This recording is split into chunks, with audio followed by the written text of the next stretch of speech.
It's time to return to Sanctuary because the demons of hell have returned, and it's up to you to save humanity. I'm talking about Diablo III.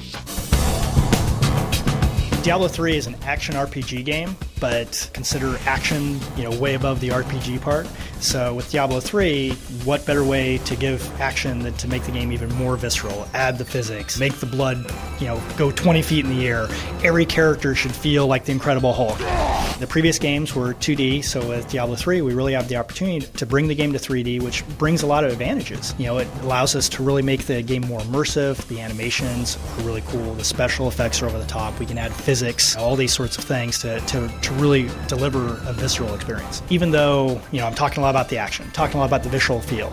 But the other kind of big thing we want to do with Diablo III was an RPG, but as RPG light. And with Diablo III, we kind of jokingly said, what if we made Diablo III into an RPG?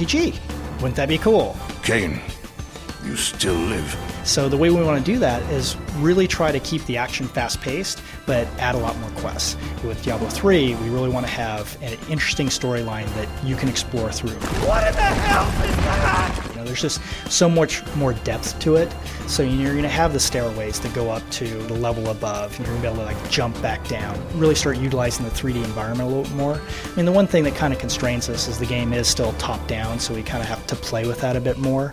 But I think a great example of what we can do with 3D environments is utilize kind of physics. So you'll kind of see abilities where you can take down a railing and actually flatten a whole bunch of zombies or something like that, which you really couldn't do in 2D. When we announced the game, most people felt like maybe we made the game a little more colorful. But we really wanted to make the environments much more interesting and diverse than the previous games.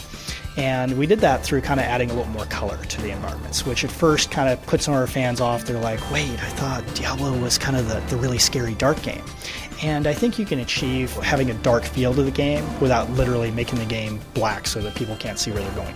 Some of the classes are completely new, like the Witch Doctor, and some classes are kind of reimaginings of the previous ones. So the Barbarian is one of the classes that we're bringing over from the previous Diablo into the future. And you're going to kind of see some abilities that you might have seen before, like Whirlwind, but you're also going to see the Barbarian really has a kind of a new, even more angry feel to him. He has abilities that you haven't seen before, and really is going to feel a lot more powerful. I've loved the Diablo games in the past, and I can't wait to see what they do with this new one. No official release date yet, as is Blizzard's prerogative, but it's supposed to be out this year.